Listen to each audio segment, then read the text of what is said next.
Malacanang iginit na hindi pa panahon ng pag-iendorso sa Halalan 2028. Detalye ng balitang yan mula kay Rajumon Chanel Salazar. RMN Live Report!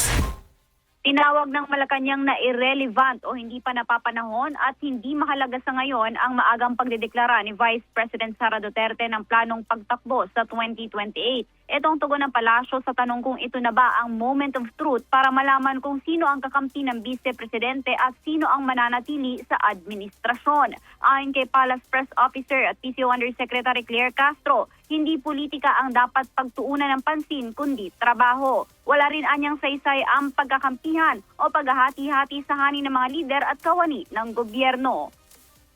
Relevant po ang pagdedeklara ng Vice Presidente na siya'y tatakbo bilang Pangulo.